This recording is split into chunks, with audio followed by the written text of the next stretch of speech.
Wait, is it really that long? Yes! There's like 900 plus manga pages, dude. Huh. Didn't know that. Well, guess I'm in over my head. Like, I've looked up Hunter x Hunter, and it's like, how fucking long is this bitch? Too long. Hunter x Hunter not even finished, too? Hell, Well, isn't it finished? I think it is. Unlike One Piece, which I don't think will ever end. Well, it does have a written end. It's actually part of the writer's will. Yeah, I think my friends are like huge One Piece fans. So they could like give me like the exact quote of like how far he thinks One Piece is over with right now. Like, the finale of One Piece is straight up written into the writer's will. So. Huh, okay. Well. Oh, so if like he dies, One Piece can end? Yeah, basically. That way it can actually end the way it's supposed to. That's good. That's actually smart planning, because too many long-running things have, like, just not been... I remember hearing the theory that people think that the One Piece is on the moon. What? That's a good way to hide your treasure. Yeah, just a massive freaking cannon that shot the treasure to the moon. Yeet that bitch into space. Not into the sun, because that would destroy the treasure. Just do with it what they did with Cars. Yeah. Yeah, that'd be a way to do that. By which I mean the JoJo villain, not the movie Cars. I mean, they probably should have yeeted the script for the movie Cars into space whenever they were writing it, but... No, I knew what you're referencing, because... that movie and its sequels and spin-offs... Meh. But luckily, there's a good dinosaur to make it look okay. By comparison. Why am I shitting on lesser-known Disney Pixar properties? Because I can. Hi, I'm Llytic. Why not? I'm Tom. Oh, we started, right. Yeah, Yes. we started a while ago. But I got distracted by looking up One Piece moon theory. Well, keep reading, because we're about to go back balls deep. We all know that the moon doesn't exist and it's a hologram projected onto the firmament dome. Moon landing was faked. Nah, the Earth landing was faked. We're actually all on the moon! What on God's green flat earth? Anyway, we're reading back to the Frollo because, as I said last episode, we stray further from my light every day. Just use a flashlight. Yeah, it's easier. It isn't shining brightly. Alright, oh, yeah, I forgot. She does a dead titty thing in this. Yeah. So you finally met with them, eh? Apparently Fern's Canadian. Hey, Chuckled Fern as I mentioned my first few meetings with Claude Frollo. She kept laughing as I helped her unload supplies from a wagon. One nice thing about Jackie's invention was that we were able to travel back and forth through time and space with little trouble. Wait. Context? There is none. She's been traveling to 15th century medieval France via time-traveling car. Have you seen Back to the Future? Oh, Replace I was the about to DeLorean. say that. Replace the DeLorean with something less cool. It's Back to the Future, but Frollo. But to the past, and having sex with a heavily religious, racist man. Nice. Fern and I had just returned from a special shopping trip back home. We had to stock up on things we couldn't possibly get in 15th century France. Corn, sweet potatoes, sugar, coffee, and other foods we took for granted in our own time. We were getting somewhat homesick. Okay, one thing. Caffeine is actually used in the reason why caffeine's in cocoa beans is that it prevents animals from eating it. These people Like, the people in France would have never consumed caffeine before because it's something that almost entirely, originates from South America. What do you think that's going to do to a 15th century Frenchman's intestines? Wreak havoc. Caffeine's already kind of a diuretic. Mm-hmm. So, Kind of. It totally is. it is, yeah. Also, Fern, or whoever this girl I assume is probably Canadian. taller than Frollo. Oh, yeah. Dietary, is more than due to likely. dietary stuff. Yeah. That's right. Okay, shit, I'm actually gonna look this up. It's your line, Zane. We even brought back some recorded music. This was Fern's idea. Though he was apprehensive about bringing the CD, Jackie had rigged a special device on a boombox so he could listen to recorded music whenever he wanted. Never asked Jackie how it worked. Must have been solar powered since we obviously had no electricity. All I knew was it worked. So now I had my own Motown and R&B, and Fern had her country tunes. We had to either keep the volume down or listen with headphones. We would have had a lot of explaining to do if we ever got caught. And I knew there was a charge, and I knew the charge would be witchcraft. Also, what would happen if you brought like a modernized firearm to like France in this time? Do you think they could reverse engineer it? probably. That's a terrifying thought. Also, apparently, the average height in the Middle Ages was somewhere around 5'8". I don't know what it is So- now. And I forgot how tall I am. About 5'2" 2 now. 5'10" is the average in the U.S. today. Mm-hmm. So they were 2 inches shorter. Roughly. Apparently, it dropped in the 17th century to 5'5". Wow. So something happened. So a war during that time? I don't know. Maybe water plague? Maybe. That. Actually, I wonder. European. Because if that's like around the same time that lactose like tolerance started happening, that might have had something to do with it. Because suddenly people would have been deprived of nutrients. Mm-hmm. Shit, I can't remember what disease it was, though. I just know it was some sort of disease that spread through the water. Anyway, Search up water plague then. I did search water. I searched European water plague, and it gave me the Black Plague. It's a different thing. I mean, that killed half of all of Europe, but... Might have been E. coli. Everybody was shitting in the rivers. Oh, okay, so I'm guessing you finished your line? Yes. Alright. I never told Fern everything about my encounters with Frollo, nor did I tell her my true feelings for the Minister of Justice. Unless they're discussed, I think you're a bit misguided. That I was gradually falling in love with him, you're misguided. And I didn't even know. Fern just gave me a stern warning. Please try to stay out of trouble, especially when it involves Minister Frollo. She looked at me intently. I'd hate to tell your folks about how their darling daughter's tied up in Paris and won't be coming home. She then embraced me, chuckling in that southern Indiana twang. Girlfriend, if you want to be friendly with the likes of Claude Frollo, that's your business. Girl. As Fern settled herself in the wagon and took the reins in hand, she said, "It's weird, but it's your business. Just be careful." And God, I'm friends with the weirdo. don't fuck any 15th century racists.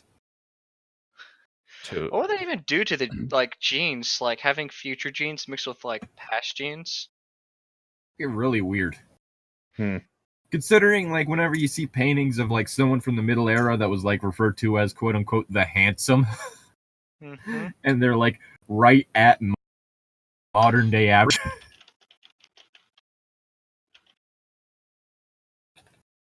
I think you could add in here anything. Like, have you ever seen any, like, paintings, or, like, from the medieval era or anything like that, and, like, the person's title was, like, whatever, the handsome? Yeah. And, like, you look at their face, and they're, like, average by today's standards. Ah. They didn't have, like, internet celebrities, though, so there was probably just the local cutie. Well, there is the whole thing is like whatever's being considered as like the quote unquote desirable traits are more likely to keep reappearing as generations go on. Maybe you just have whack standards. Maybe she is hot. How do you know? I don't know. I'm not here to judge a late '90s black English teacher. Do it. Allegedly. Not here to judge their appearance anyway. Their writing, on the other hand. Don't worry about me, Fern, I said. I won't get into trouble. Fern left for that old chateau where she kept the 59 Chevy. She said she had to take care of some business. She then deserted me. Odd, I thought. She never let me venture inside that magnificent house. Magnificent house, actually. Magnificent. Yep. I always had to stay outside while Fern readied the Chevy. The car remained secure in another building on the estate. How could she just stash the car on private property without permission? Why hasn't anyone discovered it by now? Why hasn't anyone questioned our comings and goings? And why were these trips always made at night? Because she murdered the resident family. Because of the invisible boatmobile! Oh, God, dude. That was good. I pushed those thoughts from my mind as I pondered Fern's warning. Be careful! There was no need to be extra cautious around Claude Frollo anymore. There's no... Fuck. Shit. Sorry, I said that wrong. I wish there was no fuck. There's no need to be extra cautious around Claude Frollo anymore, as I encountered him several times since that odd business in the cathedral. Just pleasant small talk and a few smiles passed between us, nothing more. Really felt that we could finally become friends. What happened later that morning proved me right. A nice compliment and some home baking at least helped to break the ice. Fern had brought back so many pecans. That wasn't my line. Oh no. Vernon brought back so many I never understand how to pronounce this word because it never sounds right. When I say pecans. Pecans, pecans, they both sound wrong. Then I decided to take advantage of the pleasant late June weather and do some baking. It's another thing that I'm really wondering how that's going to affect the digestion of someone who lives in an area that they aren't from. Oh, shit, actually. Oh, God. Country. Roads take me home to the place I belong, West Virginia. Mountain Mama, country roads take me home. Yeah, I like John Denver. Okay, I guess. Memes. Yeah. Country native range. Yeah, it's basically just Texas, Louisiana, Oklahoma, Arkansas. I think that's Missouri, Indiana. Oh, not Ohio, the one next to Ohio. A little bit of Kentucky and Tennessee, it looks like. Mm-hmm. And Kansas. Hey, that's where I am. So yeah, I'm again wondering how some of these things would affect people who had never eaten them at any time, and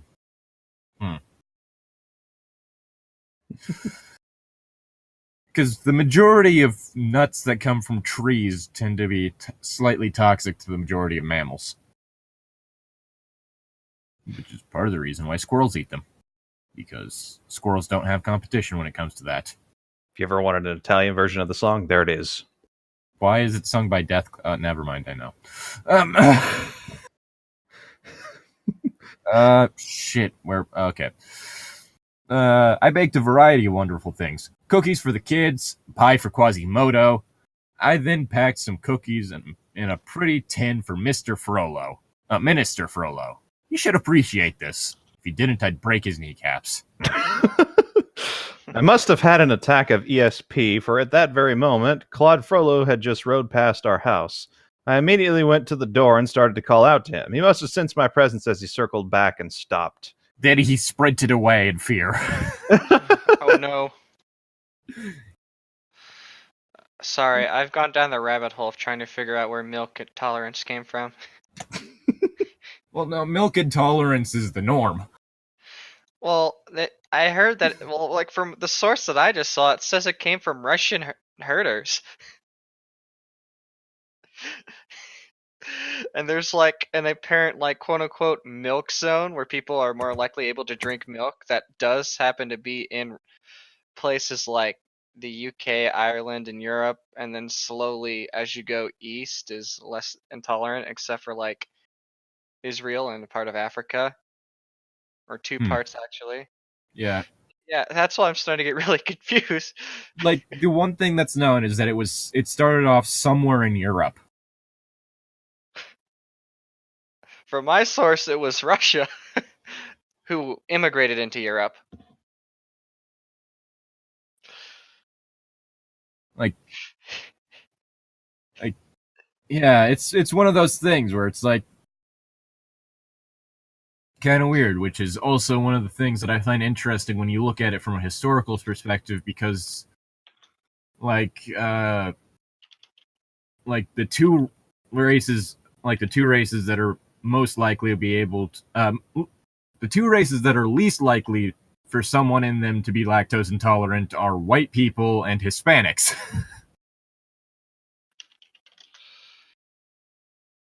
I need to find the sources for this stuff. Yeah. Anyways, where's my line? He's so handsome. I mean, He looks so handsome. So handsome. Oh, he looks What's so this? handsome. Notice this Frollo. Ooh woo. He looks so handsome. He wasn't wearing that splendid black velvet judicial robe with his jewel-trimmed yoke. He's wearing eggs? And he pulpits. Instead, he wore a casual hunter-style outfit, complete with tall boots, tunic, form-fitting black hose, a sweeping cloak, and the famous Wrangler hat with the long red veil. The entire ensemble fitted his tall, slender form perfectly. No. No, this dude's not a hunter. What? Unless you have a fetish for Renaissance fairs,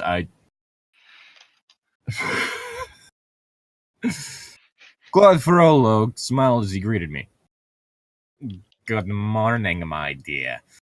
What a good morning it is now that I've seen your charming face. I returned the smile and, feeling a little shy, replied in a mock southern down on the old plantation style. Oh, god damn it, no! Hey. Oh, god. Morning, Minster Frollo, son. Much obliged y'all can stop by and set a spell. I has some powerful tasty pecan cake in yonder. Y'all show is welcomed. Ah. Claude Frollo. You happy that it wasn't you that had to read it this time, Tom? Eh. This brings me no joy, trust me. The horrifically racist thing. This brings me no joy, trust me. Claude Frollo couldn't stop laughing as he dismounted and approached me. Is this the language of the New World? It's rather odd and harsh, he said as I welcomed him inside. Coming from you, my dear Mademoiselle Wood, it is like pure music. Your face is odd and harsh.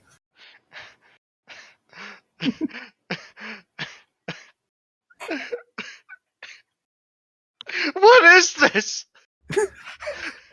What did you guys find? I don't I've been drink. sitting on this one for a while.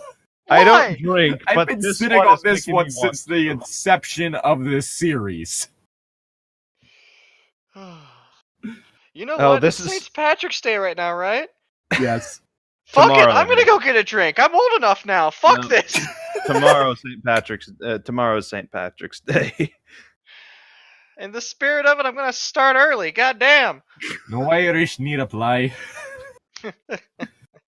We say goodbye, make our mothers cry. Claude Frollo couldn't stop laughing as he dismounted. Is this the right line? No. I No. would be delighted, continued Frollo, to partake some light refreshment, especially in the company of such a beautiful hostess. Cake. Cake. It's a little Debbie. We come from the future. We bring hostess. I tried to keep my nervousness from showing during Frollo's brief visit, but here he was, the Minister of Sinister himself, sharing a piece of cake, a cup of lemonade. Oh, that is going to wreak havoc on his insides, because lemons are actually not a naturally occurring fruit. Also, lemonade and cake should not mix. Clearly, you haven't had lemon squares. But no, That's not two different things. That's one thing. Yeah, lemon squares are amazing, but drinking lemonade with cake is no. What cake have you been? I almost said, what cake have you been drinking? I don't drink cake, thanks. Yeah, dude, that's kind of. Damn, I fucked it up.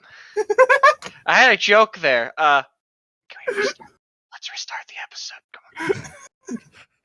Let's restart the episode and let's go back to like I don't know, freaking what's Chapter a better 1, because story I need than some this? fucking context. No, it's okay. Just read.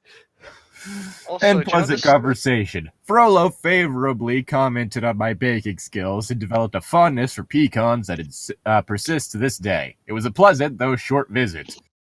Unfortunately, it turns out he had a nut allergy. My heart sank as I showed him to the door. Okay, hold on a sec. Do you know what this reminds me of? That picture that shows like a guy in a spacesuit holding up a sign. And like on the thing above it, it reads, "When we finally see aliens," and on the sign it reads, "You got any space drugs?" Wait, I mean, that's kind of the whole reason I came to Earth is... Space drugs? Well, to me, they're space drugs. Wait, what are Alternian drugs then? Drugs?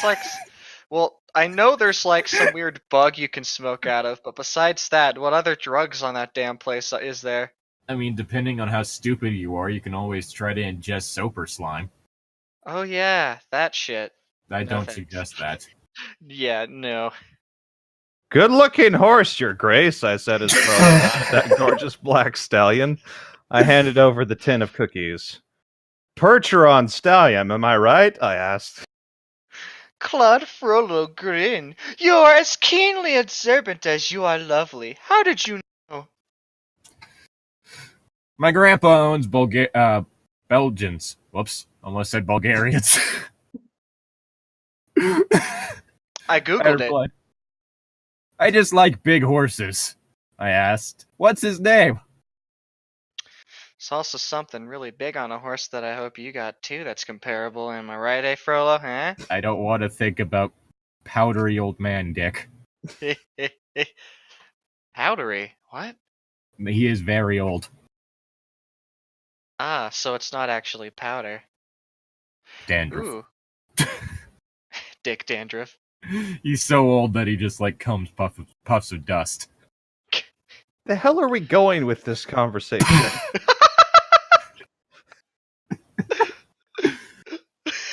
It's not my fault that you're too vanilla for these jokes to happen when it's just you, Tom. Well, okay, maybe it should just be. I don't know. We were going quicker last time. Now this is going to be at least 2 or 3 more sessions now. I'm a curse upon y'all. I'm not even lying. Yes, but this is also how we get the funny. Oh, is this how we? Is this funny? I'm No. pretty sure. No wonder I don't watch than this. The straight reading. Oh. Nah, Tom's pretty funny. I'd fucking No, Only when he's in pain. uh, I don't know. If I remember, Tom likes Sandra and Wu, and anybody who likes that is pretty good in my book. Center was amazing. Oh yeah, it really is. I need to catch up with it. I really love the raccoon goddess in that. I haven't gotten that far yet, but I Oh, spoilers! There's a raccoon goddess. Wait, well, what yeah, thing of is course this? there is.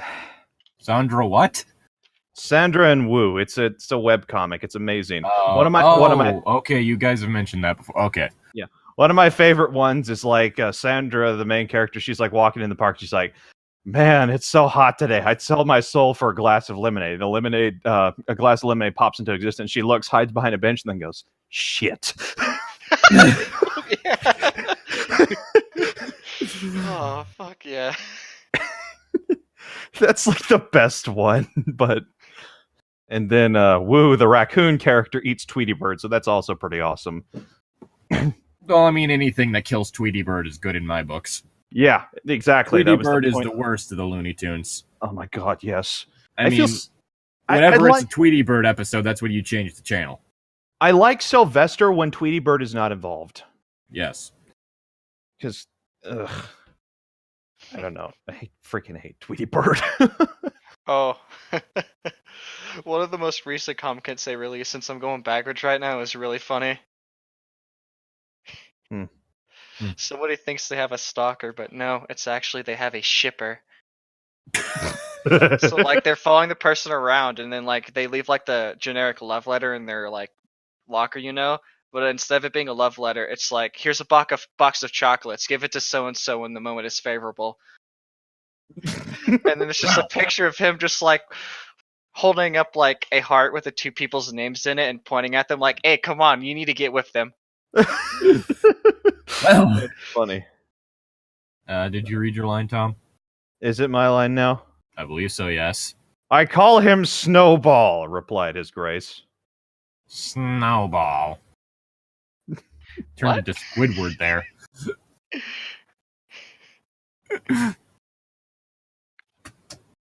Your line is, "I looked at Frollo quizzically." Zane. Oh, mine? Yep. It is now. So Tom said Snowball. Nice. That is the horse's name. That actually was his name, the name the horse was given by the animators. It's a Cool. cutesy name for such an evil man's Oh, horse. she's like a super fan if she knows this, and like back before the internet was even fully a thing. She must have like the director's cut. The director's cut of a Disney animated movie. All for my Frollo. Or just turned on commentary. You've really got to see the director's cut of Bambi. We actually get to show the person who killed Bambi in it. They actually show Bambi's mother dying. Like, you could actually watch the life drain from her eyes after she gets shot. Huh. It's like See some why they animals. cut it out of a Disney movie. Seems like an Animal of Farthing Woods thing, if that's the case. The French. Speaking of... Viva la France? I look at Frollo quizzically. Minister Frollo, this horse is not white, he's black. Ugh. The worst kind of horse. You got a problem with that, Denisha? Wait. Naming a black horse Snowball? That's like naming a polar bear Midnight. Fuck's a polar bear. Frollo just kind of looks at her like, polar bear? There are bears at the poles. What the fuck is a pole? The poles. You know, north and south. What? Come on, you're sailors in this time, right?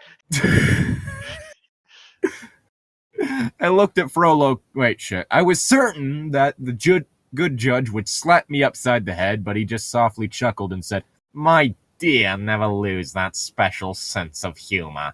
I will admit that I am getting used to it." He paused for witchcraft. He paused for a few seconds, then added at last, "And getting used to you." I don't want to read this anymore. We haven't gone to that chapter. I'm like tapping out now. I'm gonna be gone next episode. I have to go back home for something real quick. You guys understand, right? Yes, but sorry, if we're all dying, we're all gonna do this together. It makes it more bearable. Also makes it longer, apparently. Yeah. If I'm stuck chained to this radiator, you're gonna be stuck chained to it with me. If I'm here stuck chained to this radio, then I'm chaining you to me at least, bitch. We're going together. Not radio.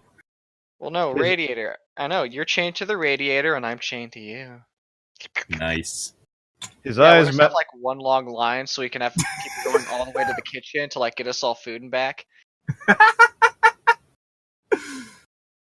It's like human centipede, but less ass to mouth.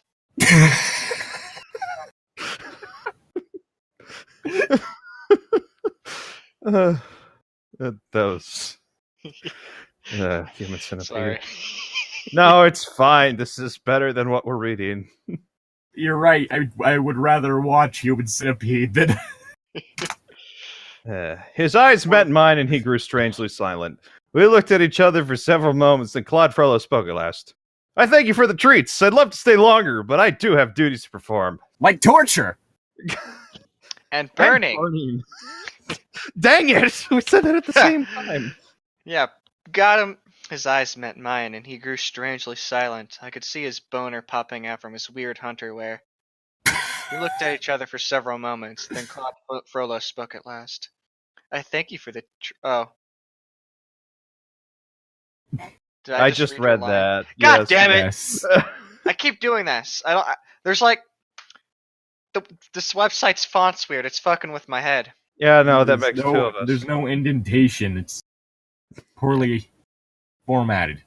I offered him a bright smile. Minister Frollo, you're welcome here any time. I know you're busy, but drop by every now and then. Quad Frollo returned the smile. I shall, he said. Oh yes, one more thing. Do call me Claude. I know you have been very polite and formal, but we know each other well enough to be on Christian terms? What? What? It's the fucking Middle Ages. What do you expect? Was that an actual thing people did back then? Christian name is a term referring to the first name rather than the surname. Oh. Denisha. He smiled again, said goodbye, and rode off. I didn't know that was something people did. I thought that was an Asian thing, like in Japan. No, that's what the... technically it's the last name with how the names are formatted, but it's a whole thing was like... in a lot of East Asian countries, referring to someone by their given name is something that's only done for like their closest friends and relatives and such. I don't want to be a Simmons. That just sounds weird. Wait. I just exposed myself. Well, luckily the camera's not on, so... Cut that out. Got it. I didn't say anything.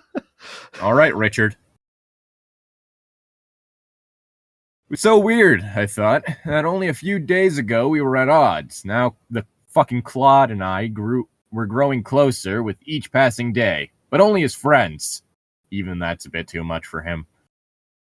I didn't care what people said about him, about his cruel nature and cold-heartedness. In those early days of our friendship, that fucking Claude always treated me with patience and kindness. That does not sound like Claude Frollo. In order to get noticed, one way is to look like a cunt. Often it works for Logan Paul. Often I would go to the Palace of Justice and we would read poetry to each other. Sometimes Claude would show me his collection of tapestries because somehow he knew of my keen interest in the textile arts. The textile arts, that's cool. I like that term. Say what you will about Logan Paul, but he has actually had a good amount of turnaround in the last year after the incident. Weirdly enough. I don't know. I haven't seen him, his stuff, nor do I care to. And his merch is still way better than his brother's, just from a objective quality standpoint. At least his doesn't involve clip art. Right? What? Jake Paul's still being stupid. Logan Paul's the one who's trying to get better. Yeah, Logan Paul's trying to get better ever since the incident. Like, there was that moment he, started leaning into the bad reputation that the whole thing gave him, but then he did start trying to make reparations. What was the incident again? The, Japan thing? Yeah, the suicide forest. He's been trying to do better after that? Because he's, trying to actually sell, a business brand, right? Both the brothers were. Yeah. Yeah, alright. Yeah, but I think I remember, Jake Paul and somebody else gave out fake. No, that was Rice Gum, but they pretty much were getting kids to gamble, if I recall. Yeah, that was one of the things Jake was doing. Oh yeah, not Logan. Logan was smart enough to stay out of that. Surprisingly, yeah. I hope he's getting better. Honestly, same. Just because, I always hope people are being better than they were. Yeah. Anyway. Even if that hope is in vain, that's a good thing to hope for.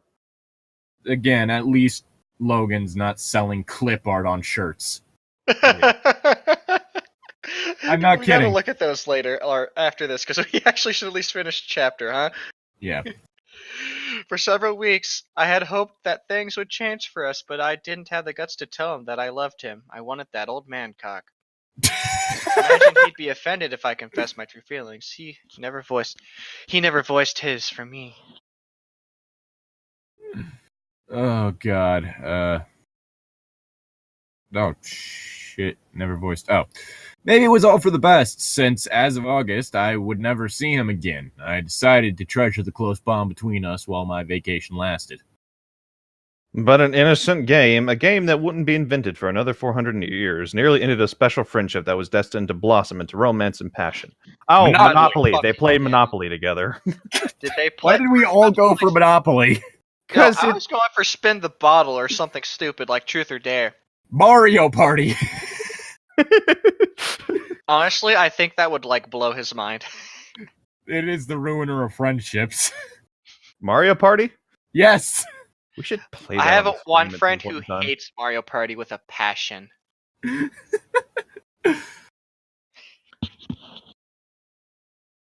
All right, chapter 11. Here we go. Zane, your line. I just fucking put food in my mouth. What? I just put food in my mouth. Like, legitimately, I thought I just said my line, so I was like, alright, time to take, a mouthful, and then just, nope, it's my line. I do believe the ball was about this size, Claude Frollo said as he held up the hefty Rome beauty. What? That you didn't want to be reminded of your unfortunate incident, Claude. I says I noticed my approval of the apples he had chosen. What? Oh, it's a type of apple. Rome Beauty is a breed of apple. Are we doing apples to apples? That doesn't ruin friendships. That just strengthens them. No, what strengthens friendships is Cards Against Humanity. Then you see someone at their worst. We ended a full day's activities, and Claude was getting tired. I could always tell when he's had enough, for he appeared clearly agitated and became easily irritated at the slightest provocation. Come to think of it, he was in a similar mood on that fateful day. I remind myself to tread softly whenever he gets this way, especially when brought on by too much work, or in this case, too much pleasure. Wow, he must be angry all the time then, and tired. After he bones. On the way home, Claude looked at me and said, Denisha, looking back on it, the whole incident was so insignificant, yet we nearly lost each other. Oh god, it's going to be another Still flashback. eating story. Still eating the story? Yes, I am currently absorbing the cringe from the story as sustenance. Anyways, within minutes, we wheeled into my driveway. What? Drove. It is a term that exists. Driveway? But he's in the future? They brought him to the future? Yes, No, they did bring him to the modern day. Oh, yeah. Why? That happened at the first. Because she loves him. Zane. Sorry. They were fucking in her bed. Is this gonna... Wait, what, really? I mean, they didn't have it written out, but it was odd. So, is this going to culminate with her saving him from the evil hunchback? Or something? She's No, gonna the drive through hunchback the is fire. treated like a child. He is? Wow. Anyways, Claude started to Brain? Hello? Claude started a cozy fire while I unpacked cider, apples, and gingerbread. I called out to Claude, do you like lots of cinnamon and nutmeg in your cider, baby? Who doesn't like bread? What the fuck was that noise? That's the sound of him snoring. Poor baby Claude's tired and he needs his nap. Probably 80 years old, but whatever the equivalent is for, The medieval era. Yeah, medieval France. He's in his late 30s. He's a senior citizen.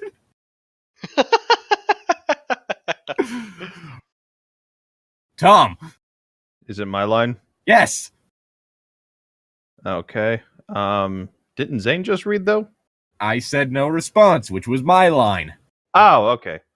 Claude, did you hear me? I walked into the living room to find Claude Frollo stretched out in front of the fireplace, sound asleep. Poor thing. On fire. I called it. Poor thing, all that running around really wore him out. I guess our treat will have to wait. He's on fire. He I fell gently- asleep, hand in the fireplace.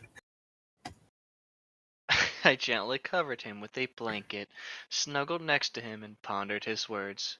We nearly lost each other.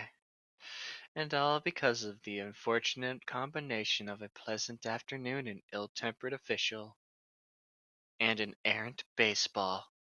You know, this whole thing wouldn't be so stupid and mind-numbingly just angering if it wasn't for the fact that it was Claude Frollo. Like, if this was the original story, it's like, oh, someone she met in medieval France. It's like, okay, I could see the idea here being kind of sweet, but no, it's Claude Frollo. Come on. AKA one of the most one of the most absolute hate sink type characters in any movie. I just had the weirdest idea for a fan fiction. Is it one with the villain from a series of unfortunate events? No, I'm just thinking, do you know how there's a lot of things where people make fan fictions and it's like, this is my original character who just so happens to know all the original characters from, the universe or whatever? I know there's probably a lot of fan fiction like this, but what if there was somebody who was like a descendant from the main characters? Mm-hmm. But it's like 100 or 1,000 years into the future, so it's completely irrelevant. Huh. They just, I don't know, have like the same hair color or something.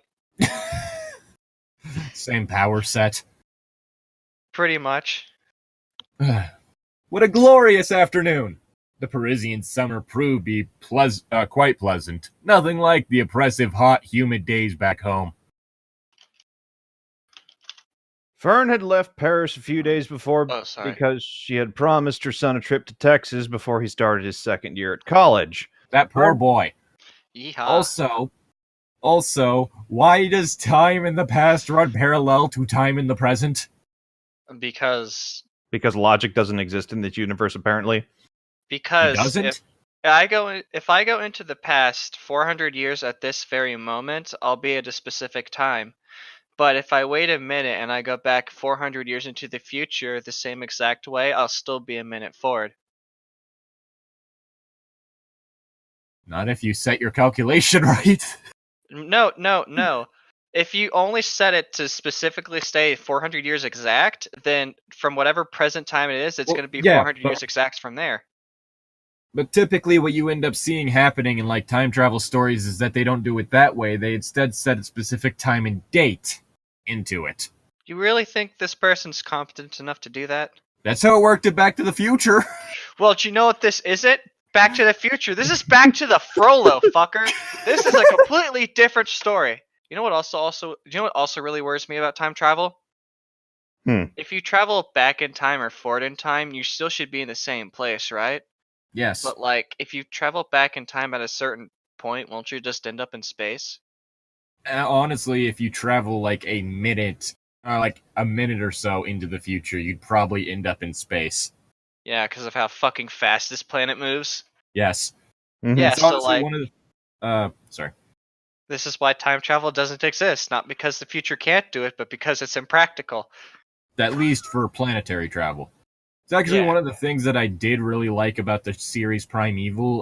The portals through time in it were actually like stuck in place due to the Earth's magnetic field. Huh.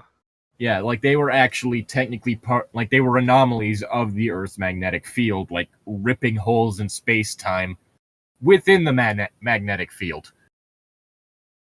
So they were attached to the magnetic field, not the Earth, but it's surrounding the Earth, so they'd still technically be stuck to Earth then, or? Yeah, more or less. So yeah, sure, like the portal would be somewhere completely different on Earth, but it's Like still the two on sides. Earth. But it's still on Earth. But it's not attached to it in a way that you're going to get the exact point because of it. Yeah. I could imagine people trying to use that to prove that at one point our magnetic field was flipped. It was.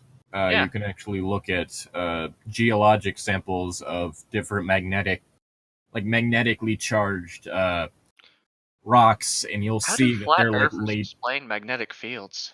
I don't know. They Well- probably think it was something made up by the round Earth government. But yeah, like you'll look at the way that the rock like crystallized, and like it'll be pointing one way, and then like another layer of it'll end up pointing the opposite way. And so you can tell that between the time that each layer got put, the poles flipped. Which the poles actually recently shifted. Yeah, recent meaning Earth recent, not human recent. No, human recent. There's been a really recent shift. Not like a full flip, but a shift. How a compass works on a globe, you'd have to cut through the Earth to point to the magnetic north. This doesn't make sense. On a flat Earth, the whole compass flat and it points straight to the magnetic north. This does make sense. Running around your neighborhood doesn't make your neighborhood round. What? What? I don't know. I'm looking up like magnetic field stuff, and it's like via communist for flat Earth. What? I've gone down the rabbit hole. Oh god. Can I continue my line now? Sorry. Fern didn't want to leave me alone in Paris, but she had no choice. Can you manage to keep yourself occupied while I'm gone? She asked. Ironically, she was taking her son to Paris, Texas. Sure, Fern. Go on. Have a good time, I said, adding, I'll stay out of trouble. Promise. Fern hugged me goodbye. Good. Keep it that way. I don't want to return and find you stuffed in the stocks, or worse, burned at the stake. Why did you steal Zaid's line? Oh, is that part of the... Okay. It looks like it was just part of the same line on my computer. Sorry. For me, it's not. So I guess Zane starts with I knew. Sorry. I knew she was referring to Quad Frollo, but I was worried. Claude and I were on friendly terms. What could possibly go wrong? The kids begged me to teach them some new games. Kids aren't real. Well, no, they're made up by the government. So I brought out all this playground stuff. Jump ropes, balls, and baseball equipment. I was hesitant about bringing the baseball stuff, knowing it would be nearly 400 years before the game's invention. They're just playing past baseball. It's fine. But what the heck? Just throw a ball and hit it. What's so difficult about that? I'm gonna throw this ball and you need to hit it. Yes, revolutionary. What's revolutionary was the glove. Yeah. If you just don't bring any gloves, it's pretty much fine. And by fine, I mean people are gonna get hurt, but that's just the past, so who cares? And by fine, I mean you're quite possibly rewriting the fabric of history. The universe you return to will not be the same one that you left. The children were truly fascinated with learning baseball. I'll admit, for 15th century kids, they quickly picked up on the game. Throwing a ball and hitting it with a stick. Oh yeah, that's so complicated. Yes. I'm just wondering what the ramifications throughout history will be of baseball being introduced to the masses 400 years early. Yeah, like just fuck, dude. Like sorry, I'm getting distracted by a lot of stuff. How's it going, dude? How's it going, dude? Staying away from the alcohol? I'll kick your ass, dude. How's it going, dude? It's your line. I know, just give me like 3 seconds. Where's my line? I couldn't get now. Now, I'm not the athletic type. In fact, the last time I held a bat was in high school. Oh, this is a college fanfiction, ooh. Well, And I was she's lucky I apparently could... a English teacher in real life. Oh. Like, when she wrote this? Yes. Do you think she's old enough to look like Quasimodo now? What? I was lucky I could hit the ball. Here, honey. taking the bat in my hands. Let me show you. Keep your eye on the ball. A little girl with a potent pitching arm threw a oh, I hate how this is run fastball. I missed it. The kids started laughing, but it was cool. But I was cool about it. Then they beat up the girl because she was a girl. Because this is the Middle Ages. Girls don't play sports. Wait, what is a sport? That's probably what would happen. Jousting. Okay, so I'm a little rusty. That's all right, baby. I told her. Just pitch again. She pitched it hard and fast this time, and with a stroke of luck, I hit it. Crack! The sound of the ball against the wooden bat was like heavenly music. Then I heard the shattering of glass. The sound every ball player dreads. Sure enough, I hit the ball with such force it sailed up and across the square and straight through Judge Frollo's window. Uh-oh. SpaghettiOs.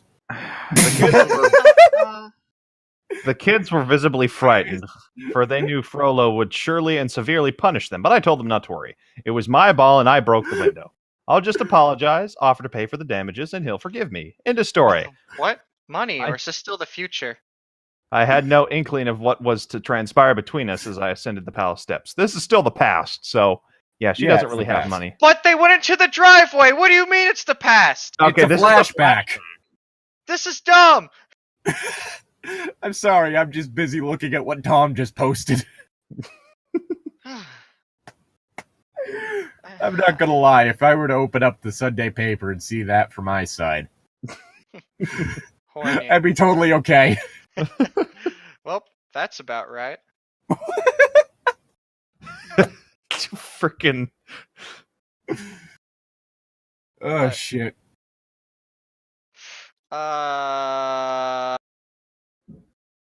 Part where they fuck, so that is... Wait, this is the Tell me... Gosh damn, I have the attention span of a 5-year-old.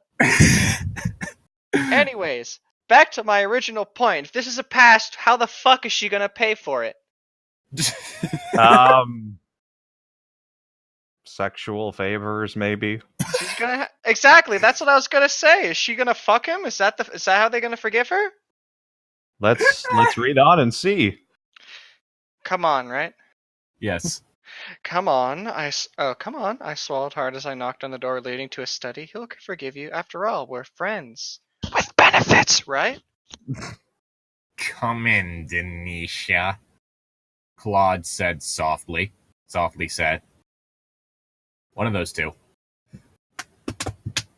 I briskly entered the room and immediately began atoning for my carelessness. That sucks. Have you tried doing that harder? Have you tried turning it off and on back on again? Oh, Claude, I'm so sorry about the window. I'll help pay for it. I swear I will.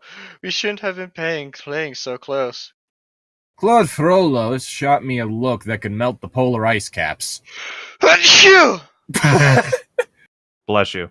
Give me one good reason why I should not arrest you now. I'm gonna arrest you for breaking the glass with a baseball. I think he'd be more concerned about what a baseball was.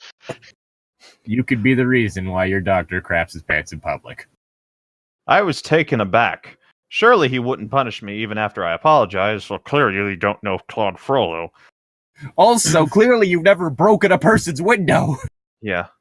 Claude, I said I was sorry. What else do you want? Look, I'll work it off. Help pay for replacing the window. I'll wash all the windows. I'll even scrub the floors with a toothbrush. What's a toothbrush? What is this toothbrush you speak of? Just say you accept my apology. No.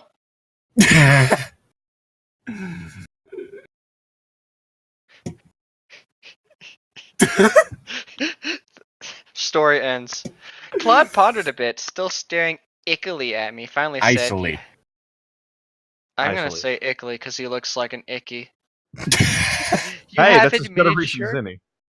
You have admitted your guilt, offered an apology, and I must say I'm touched by your offer to pay for the damages. However, as horrible as it is, I must do my duty. He said duty. He pooped himself. I trembled with fear and anger. I was afraid of being punished and angry that Claude Frollo, a man who professed to be my friend, could once again turn on me just like that. Again, you really don't know Claude Frollo. Again, you've also never broken a person's window before.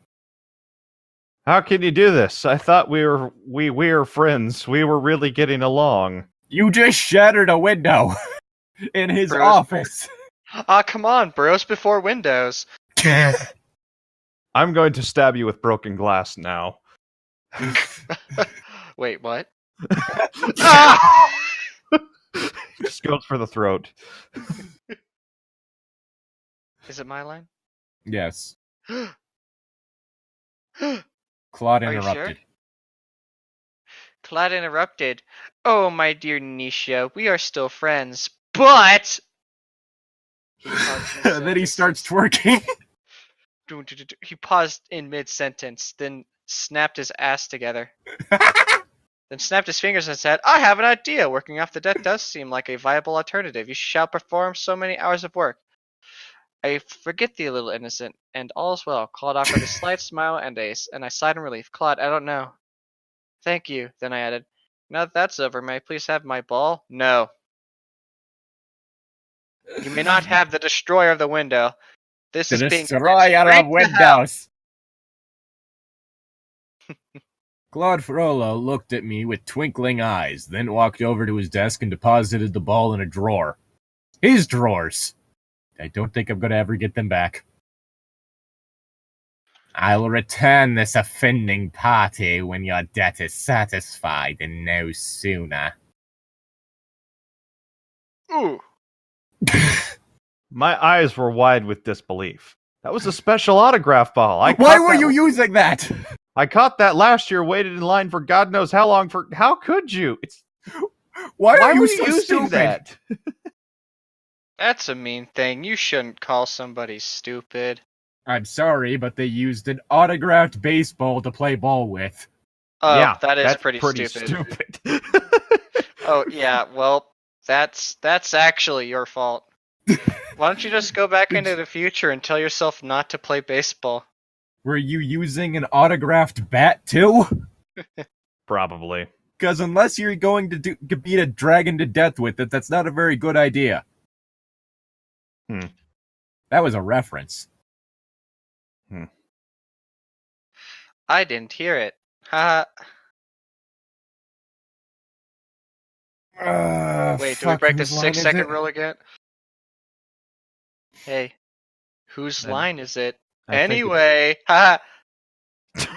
Damn it, Zane. I believe it's Zane's line. Yes.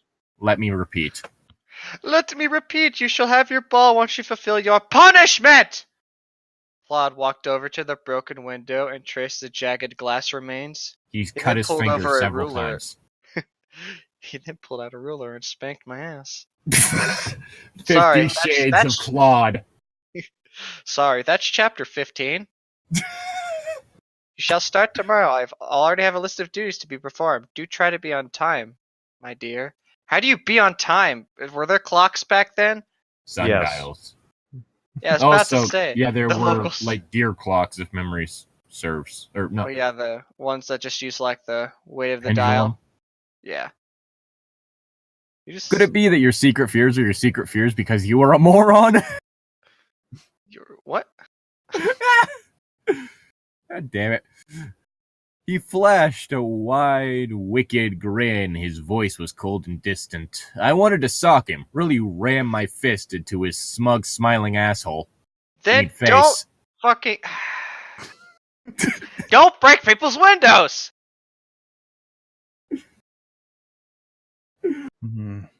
Where should we play this? I know!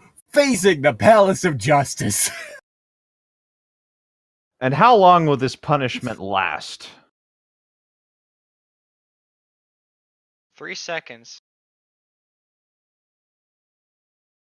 Zane, it's your line. I know. It's okay. This one was just all me. I'm sorry. I've committed a grave act of atrocity. I'm just gonna... Oh dear. You're fine. Wait, shit, my soundboard isn't plugged in. I can't make like a glass breaking noise. I don't know why, but for some reason I thought it was gonna be the gnome. The gnome? I'm Did just gonna... somebody say no? You've been gnomed. I've committed a grave error. I'm just gonna. Woo! All right, hold on. I screamed. No. Nah. The remainder.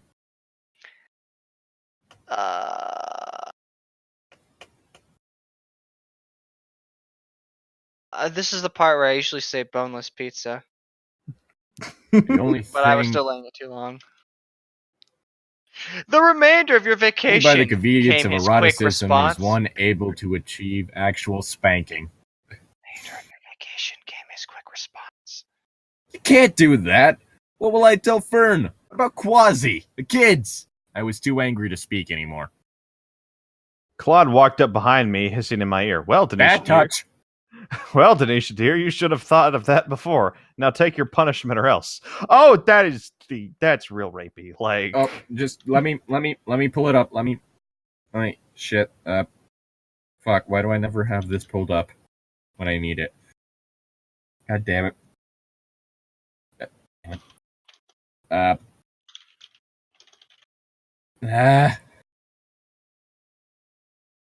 Go on. Wait, what? Is it my line again? Have I just been sitting here again? Did I do it bad? Currently No. my phone's doing a bad. Just Let's eat your see. phone. YouTube. Call your phone a bad boy. That's real kinky. Well, that's what your phone is. Kanky. Law and Order. Sound effect. No, not the ringtone. Not the ringtone. There we go. There we go. still as crappy tier as it was last time. Well, I'm sorry that I'm playing this through my phone. No, yeah, I know the reason why.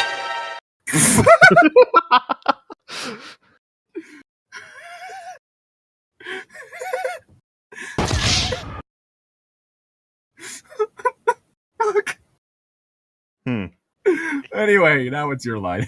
Boards are fun. This was actually a good thing to invest in. It's my line? No, it's Zane's line. Romance is like being ambushed by human interaction. Or I should speak end. Ugh. Anyway. Zane, or else what is your line?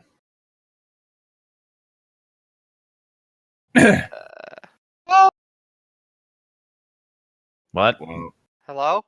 Hello? Hi. Okay, I couldn't hear y'all for a bit there. It's my bad. I don't know what happened. Zane, it is your line. It starts at or else what? There we go.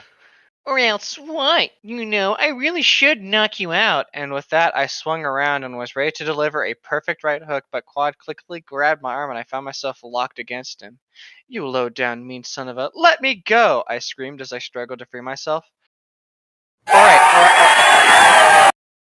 Alright. Here's the smart option. Say yes. I'll come back tomorrow. Go back to the future and never come back.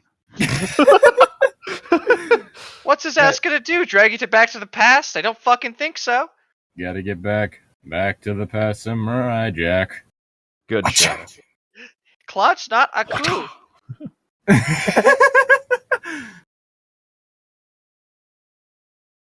In the future. Oh god, I can't do a Ku's voice. A foolish Canadian. A foolish samurai warrior with a magic sword. I can't remember the whole thing. But... I throw open a portal into the future where my rule is long. A coup is law, not log. Yeah, I know. Where my rule is inscribed onto a log. Where our coup is log. Wait. I think I've accidentally clicked on the porn parody.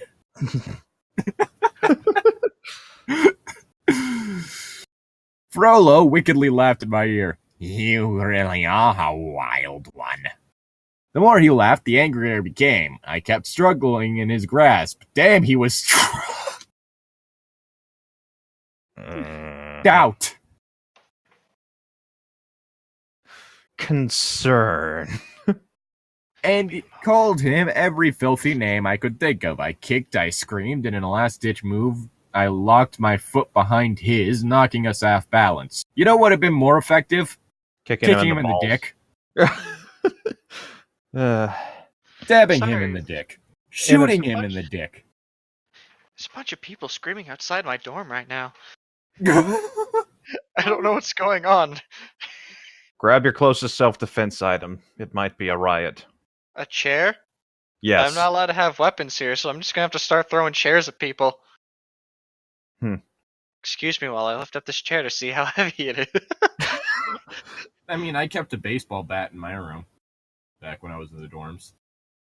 Did you actually think somebody would attack you? No. Better to have it and not need it than need it and not have it. It's kind of the whole thing is like, if you have it, no one's ever going to attack you. Ah, yes, they kick open my door and I have a bat. Which one of y'all motherfuckers wants to lose your kneecaps? I played enough Smash to know how this works. And a tangle. No, it's not. You just have like an oversized sledgehammer. Oh god. I've played enough Smash to know how this works. They let you have a sledgehammer in here? Of course. For carpentry. In a tangle of black velvet and blue calico, we tumbled to the floor with me still kicking and flailing away. Somehow, Brigade Lord managed to pin me down on my back. He's an old dude. How are you getting beaten up by him? If anything, you're more healthy than him too. So, this is probably been a bunch of bad touch. So wait, this is probably when if she started she's going typing into with the one past, hand. is she getting diseases from the past and bringing them into the future? Well, no, it's the whole thing is like wouldn't her immune system be more used to those kinds of diseases for the most part? Probably. She's Through from the vaccines and shit. But like, are the vaccines covering the same strand? Would they even work? That's a good point. Also, I is mean, she it from wouldn't cover France? the flu. No, she's from like what, Georgia? So Something she's like bringing modern day diseases into the past Yes, from the other side of the world, so their immune systems aren't prepared for it at all. they're gonna be She's the one dying of measles. She is legitimately going to bring a plague upon them. This is Probably. why you don't time travel to the past. At least not the Honest- past that has anything to do with humans. Honestly, You go far enough in the past where nothing you do could possibly fuck up anything. Do you know what my philosophy for time travel is?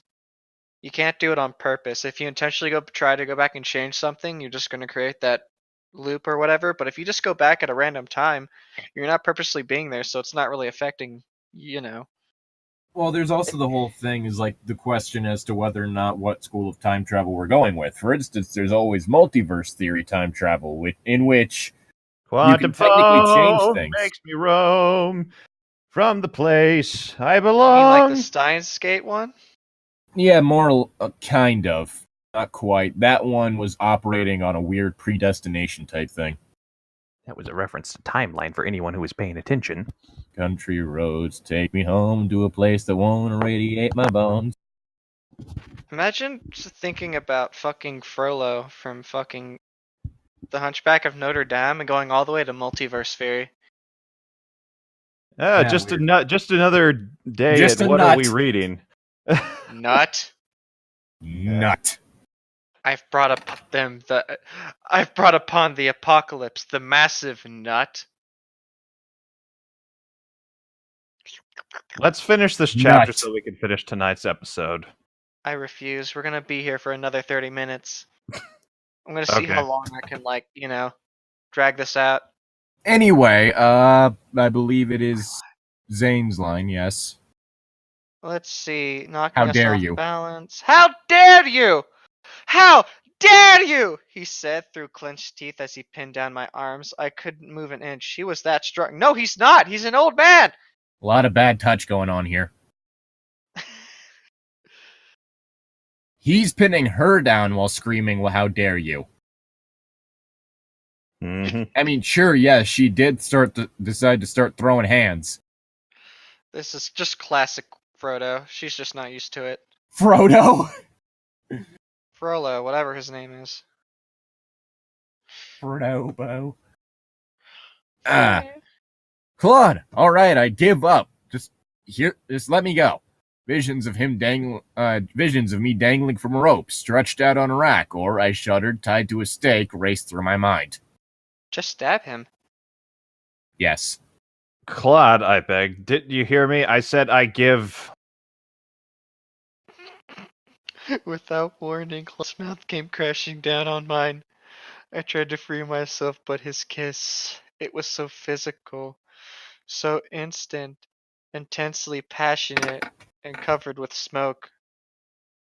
His dandruff was on me. Claude relaxed his grip. I stopped fighting, and soon my arms encircled him. His hands were entangled in my hair, and mine stroked his soft iron gray locks. I could feel myself tremble with enjoyment, but my mind kept fighting what my body was feeling. Sorry, I went to go grab my gumball machine so that I could have something that brings me some joy. Like the time that it ended up landing on top of my head. That brought me much more joy than the rape scene turned romance scene. Here, have an Inspirabot quote. The romanticized rape, yes, that's totally an okay thing to do. Yeah. Here, Frodo, you're not you and you're hungry. Have a Snickers. Yeah, Do you think if you handed somebody a candy bar from the past, they'd try to eat the paper around it, or think they'd be smart enough to open it? Well, I mean, do you eat your crackers with or without the shell? Crackers don't have a shell? Yeah. You have like a little plastic shell that they come in. Yeah, but that's see-through. A candy bar bag isn't. But I guess it does have letters on it, so that probably wouldn't be appetizing looking.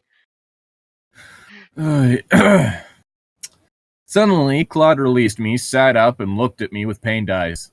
Oh, darling, he said with panting breath. I didn't mean to. Oh, Denisha, please forgive me. You make him sound like an ancient neckbeard. I don't know. I was mostly just giving him a high-pitched, nasally voice. I was too angry, too confused to say anything. All I could do was fight back tears. As I got to my feet, Claude caught my hand, kissed it, but I pulled away. Punch him in his freaking mouth. Come on. Shoot him. Punch his dentures out.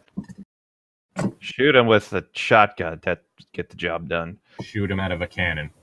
Please. Actually, no. Tie him to the front of a cannon, like Then over shoot the entrance. I like that idea. And then fire it. That's actually a form of execution that was done in some countries. You literally just explode the person's body. Tears streaming down his face. Metal. Stay with me. He reached out to me again, but I stood my ground. Through tears I said, I wish I never came to Paris. I wish I never met you. What is she, 5? I fumbled through my she skirt was pocket just the victim of a sexual assault. and pulled out a coin. Coin? What? Just before I turned to take my leave, I tossed it to him.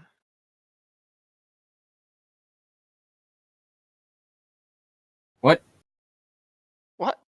Hmm? Yanni? I wasn't hearing you for...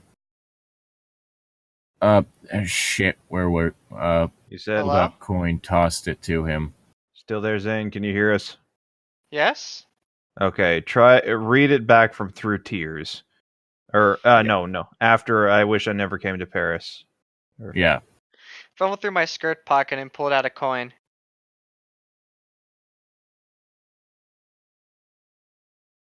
Okay, you gotta continue? Just before I turned to leave, I tossed it to him.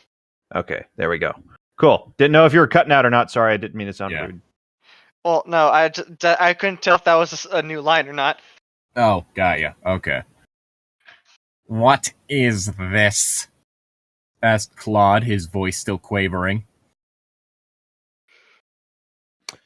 In the immortal words of Travis Tritt, here's a quarter, call someone who cares. Okay. What does any of this mean? Who's Travis Tritt? Clearly, he's the person who sang the song, Here's a Quarter, tell somebody who cares.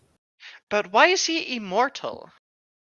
The immortal words is supposed to be like a well-known quote of someone, or like it means that you're quoting someone. Yes, but was that a statement back then? No, they didn't have phones. Exactly! They didn't have pay phones. I meant the immortal words part. Oh, back in the I don't know. Exactly! And the immortal entire- words. So it's like saying, oh, these are words for the ages or something. He's like a super religious dude, so wouldn't he be like the only immortal words are the words of God? Quite possibly. Maybe. Oh! She's on the stake. I believe it's your line. Yep.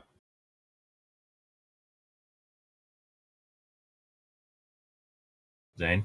What? My line again already? Yes! Yep. What? Yes! Yep. I walked out of the room, only to hear Claude Frollo's booming voice behind me. Get out of my sight, out of Paris, and out of my life. I'm sorry, Claude, but you assaulted her. You have no room to bitch. Huh, Then I heard really? the crashing of books and furniture. Suddenly having flashbacks to that one scene from The Room. I hit her. No, the one where he's destroying his apartment. Oh. I don't know that part. Lisa. In part of it, he picks up an old CRT TV and throws it out the window. I paused outside the door and could hear him say, "Damn ha!"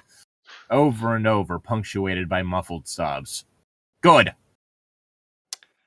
I almost re-entered the room. I actually began opening the door, but then I decided, who cares? Let him have his tantrum. Then I walked out of the Palace of Justice for what I thought would be the very last time. Should have been the last time. Once Should have I never been a started first time. packing my things. Heck, I wouldn't even wait for Fern. I'll hitch a ride on the boat to England. What? Stow away on one of those spice and silk trips to the Orient? Whatever, I just really need to get out of Paris and out of Claude Frollo's life. Wait, you're gonna ditch the person who can get you into the future? No, Fern's currently back in the present. Mm-hmm. Oh, okay, good. I was about to, so she knows how. Then why is she going? Go Again, home! Go back Fern- into the future! Fern could probably, I don't know, easily go back to the past immediately after, to the point where she left from after dropping her son off in Texas. Mm-hmm. It wouldn't be hard. It's kind of the whole thing is there's no real need for urgency when it comes to time travel. Yep.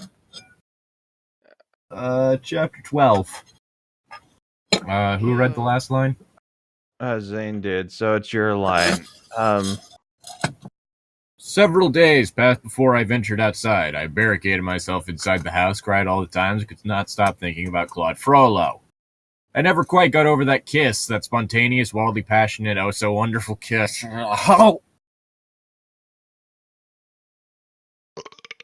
I think I just vomited slightly.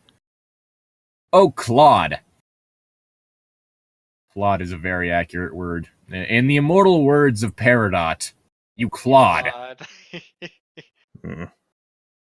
didn't want things to get this crazy. I really loved you. I didn't care if I ever laid eyes on Claude again. I made arrangements with a young man who was organizing a trip to the east, a trade expedition in search of spices and fine fabrics. I was a little nervous about going to medieval Persia and Arabia, but I didn't care. Yeah, no, I don't care either. See y'all later. Pirates. Yeah, I can't do this anymore. I'm back. I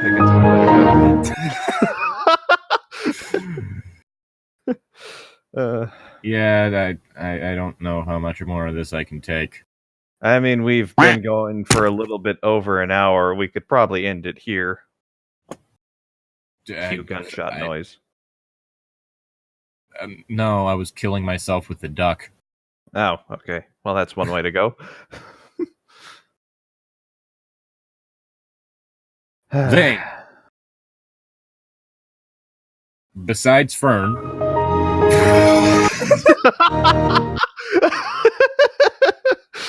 Sorry, I had to get back on my computer. What? You're lying. We're still doing this. Besides Fern, right? yes. Yep. Besides, Fern was still in Texas and wouldn't be back for several weeks. What the Besides, fuck is that's this the way. voice? I had to get out of Paris as soon as possible. It's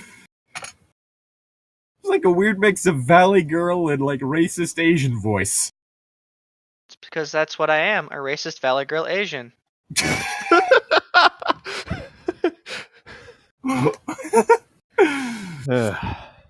I knew goodbyes were in order, but I didn't have the heart to tell the children I was leaving. Coward.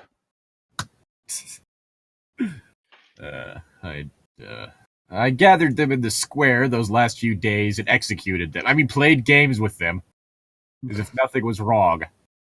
Looking into those little faces made me rethink my decision, but no, I wouldn't give Claude Frollo the satisfaction of thinking he'd won. Saying goodbye to a certain bell ringer, however, will be even more difficult. Don't say goodbye to them. Just leave. Just kill them. Oh, Nisha, do you have to leave? Oh, wait, It's my it's line, Tom's Zane. line. Oh! Yeah, I mean- why'd you say his line? Yeah, what kind of person does that, dude? Come on. Yeah, we've all done it. It's not a big deal. Anisha, do you have to leave? Quasi asked as we packed the now finished Civil War battle set. I'm sorry, Quasi, but let's just say your master and I don't exactly see eye to eye. I said, admiring the amazing accuracy of Quasi's work, even though the events depicted would not happen for almost 400 years. Although I never told him of my latest stormy encounter with Frollo, Quasimodo became strangely defensive of his guardian. Wait, he's defensive of Quasimodo? Wait, no, He's Frollo? defensive of Frollo, apparently. What the fuck? Boy! Kind of. Look, just because he said some things that rub you the wrong way, he physically rubbed her the wrong way. That's one way to put it. Frollo's not the easiest man to get along with, but I'm grateful to him. I mean, don't leave because he got on your nerves. He tried to assault her!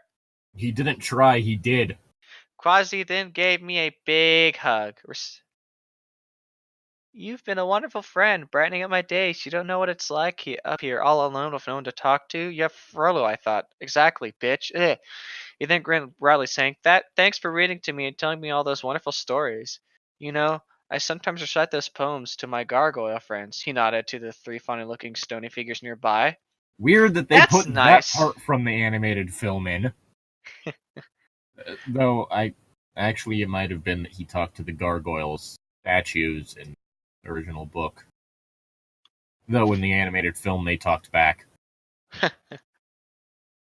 I mulled over his words that told him, Quasi, how could I leave such a good friend? I promised I'd stay the rest of the summer, and, well, I'm not the type to break a promise. We hugged each other, and just before Quasi headed downstairs, he said, Just say you'll stay. No.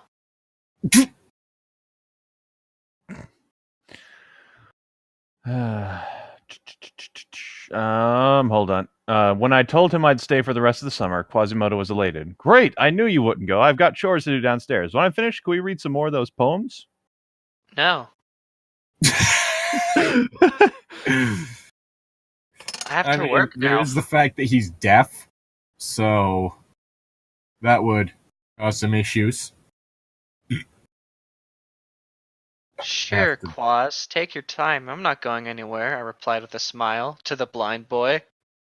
Deaf, not blind. You know what? Death is just being blind in the ears. He's not wrong.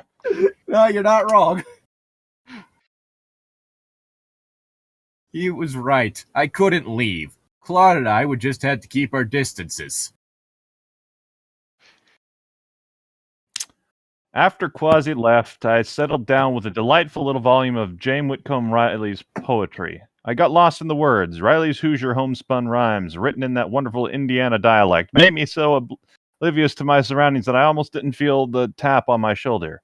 Quasi finished his chores already? I turned around and looked dead into the eyes of Claude Frollo. And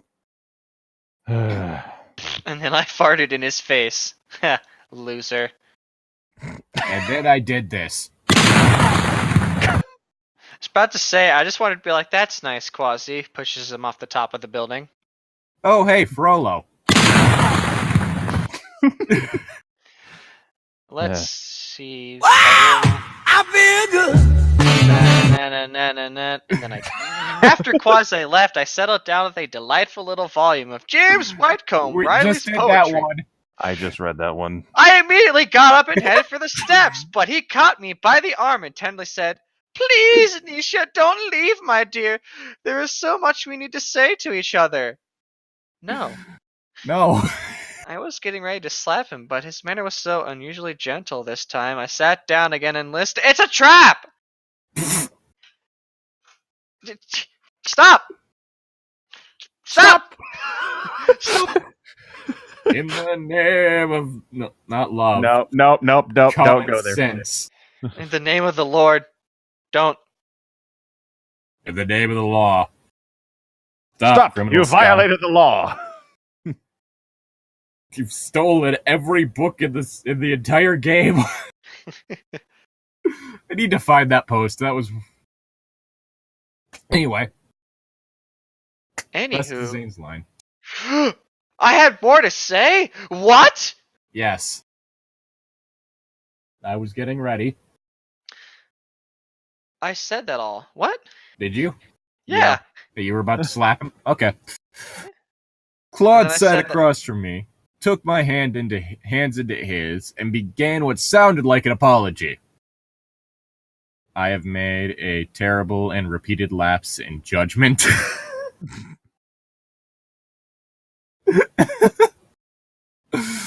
Fuck. I did not come here in search of a fight, but forgiveness. What happened those few days ago? His voice began trembling with emotion. I shouldn't have let things get so completely rapey. I finished his sentence. So completely out of hand, Claude. No, Claude. I was the guilty party. I said terrible things. Not to mention causing all that mess in the first place. The words came tumbling out of my mouth.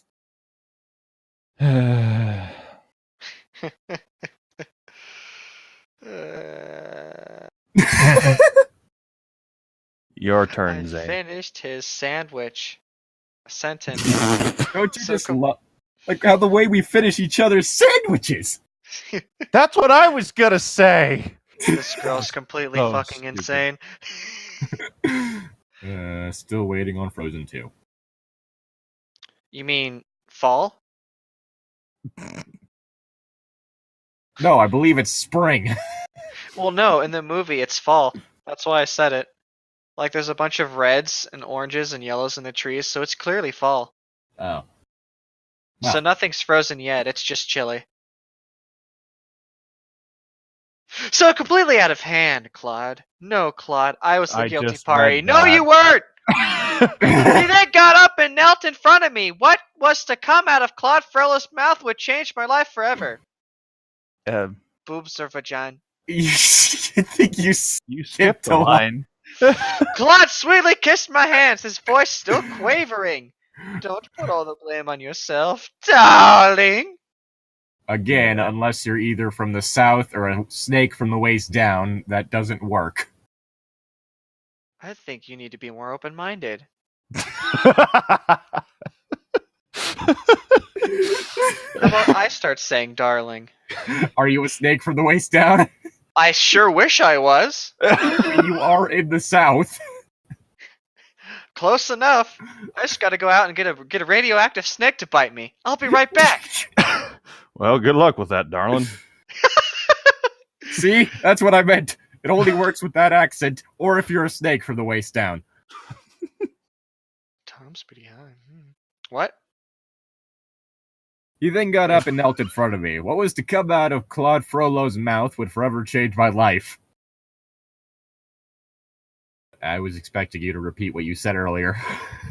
Oh, was I supposed to say something? You said boobs or vagina. Yeah, and? Oh yeah, it's Bob's or Vajan. Because you is the why.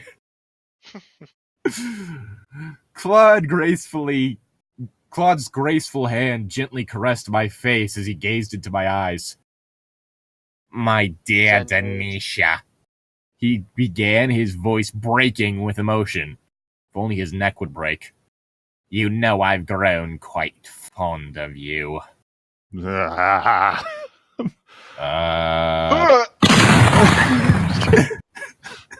He stopped himself, rose to his feet, and paced the room. He turned and covered his face as if he didn't want me to see the depth of his emotion. Then Claude wheeled around to face me. His eyes were hot with passion. Tears streamed down his finely chiseled cheekbones. That's Why the way to don't put I it. just come out? Ugh, Of the closet. Yes. Quasi, out of the closet. We're lovers now. What? Claude bellowed in a voice choked with anguish.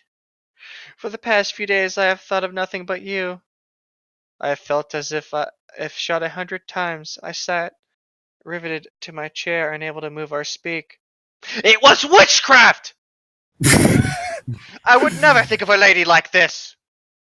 Hellfire! And then she died. Ugh. He continued. Night and day I long to see your silky honeyed skin, gaze into those enchanting brown eyes. Oh, to hear your voice, that glorious musical voice, saying you love me. Specifically in that concerning slave-style speak. Claude then knelt before me again, caressing my hands, face, and hair, all at once, with one hand. Wow, he's dexterous. He's got a big hand. I was about to say no, he's just got a Yowie hands thing going on. Hey, it's me, Papa Big Hand. Why is your hand the size of my fucking face? It's love actually you. salad fingers. Salad Fingers got those Yowie hands. I love you, my dear sweet Denisha. I love you. My eyes were still locked into his. I had to say something. Claude, did you say what I think you said? You love me? No. Love at first sexual assault. No. I think that could sum up the majority of mangas and animes, too. Or, well... Wait, Or at least the majority of them directed towards men.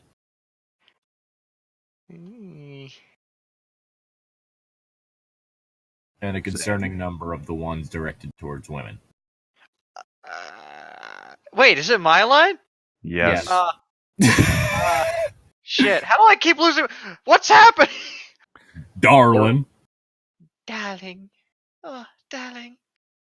Darling. Con. Well, I can't do Mia's voice.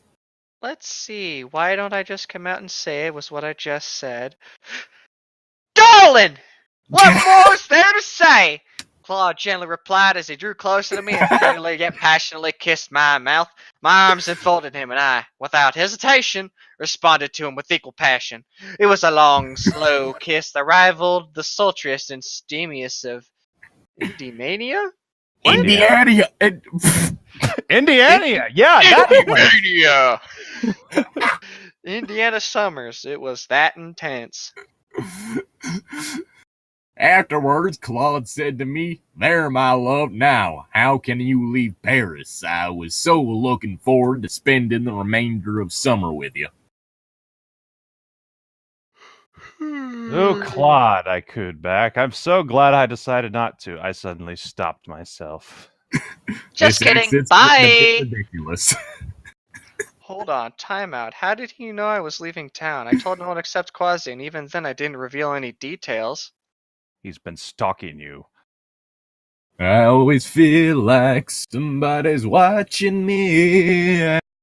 Privacy. Oh. Claude looked at me half amusedly. Quasimodo is not there. What is the phrase your friend uses? Tell all sort, my dearest. But you really should be more careful with whom you make your travel arrangements. Claude Frollo. That's my line. Okay, well, it looks like it's part of the same as mine, so... Okay, you want to read it then, or do you want me Read. to read it? Okay. Claude Frollo, his mood now changed to full tilt hilarity, continued laughingly. My dear, this young organizer of that little expedition is one of my best spies. He was now on his back, rolling and convulsing with uproarious laughter. I was livid. The man who just poured out his heart and soul to me, with whom I shared the sweetest and hottest of kisses, was getting a kick out of my naivety. The blue spy is in the base! Crush his skull with your foot. Stab him. Go into the future now. You please. Go to the future, bye! Well, Go 65 million years in the past, leave him to get hit by a meteor. go like 60 years into the past and just kick him when he was a child. Just fuck you, Frollo. Who are you? Doesn't fucking matter, because you're a bitch. Alright, Fern, let's go back. No, That's you go... why you're so fascinated with stopping witches, because a witch kicked him when he was 5. Because a witch kicked him when he was 5 and then deserted him in the woods to get eaten by wolves, and yet somehow he survived. Okay, is it my line? Yes. Mm-hmm.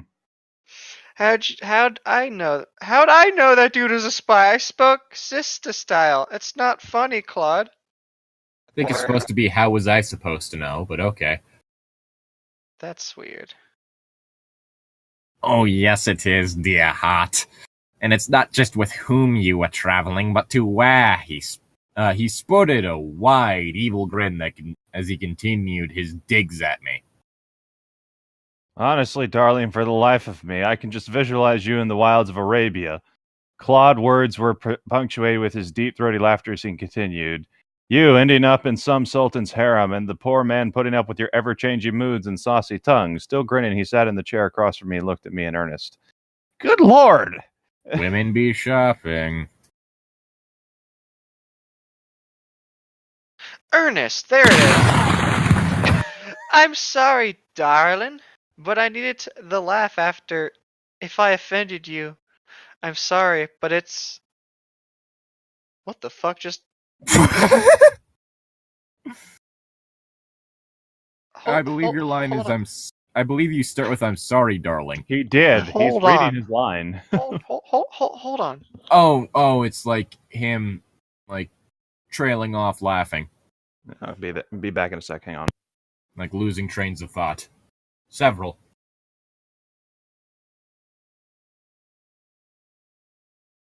Okay, there, Zane? Dude, holy shit. What? I thought somebody just somehow managed to open the door into my room. But I thought it was my roommate, so I looked away thinking it was, like, my roommate, right? Yeah. But then I pause and think, I know for a fact this dude's not coming back early. He's coming back tomorrow or maybe on Monday morning. So who the fuck just walked into my room?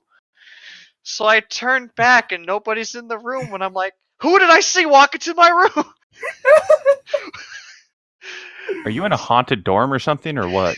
I always feel like somebody's watching me. I think this story is slowly ruining my sanity. Well, if there Hey, is someone... Well, if there is someone in there with you, you better have a weapon. Like, seriously. There's always my gumball machine. There's nowhere to hide in this room, so they're not in here. If Okay. anything, it was probably just like the RA or something, just like, who the fuck he's making all the noise? Checking like who's in the rooms and not. Yeah. Okay. Plot twist, the screaming is actually orgasming. So like, where am I going now? Where was my line? He was still amused. There's the start of it. I'm sorry, darling. He was still amused, and I was still smarting from the levity enjoyed at my expense, out of some sense of false wounded pride. I immediately got up and headed for the steps. Claude, his amusement now turned to serious concern, caught me from behind. Bad touch. Don't tell me you're still leaving, even after all that was confessed here tonight. Yes, Damn. Bitch. I pulled away from him, gave him the look that I reserve only for men who did me wrong, and told him, "It appears you did all the talking, confessing your love, and I really wanted to believe you." Claude looked at me in disbelief, but I kept on. "Then you have a laugh at my expense, poke fun of what did you mean my changing moods and saucing tongue? Never mind, I'm out of here. Yeah, screw him." Don't screw him. I Screw off. metaphorically screw him, like forget him, leave, just... Tell him he's to not- bug off, you cheeky cunt. Chess figure. Oh no, she's Scottish.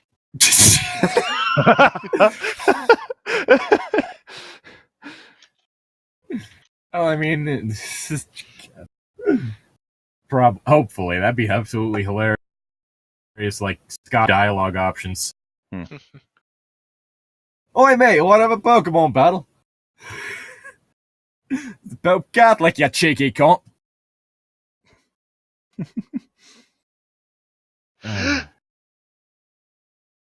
Is it my line again? No, what? Sorry. Hi. I was, Tom's line. I read my line, I thought. Oh, it's Zane's line. What?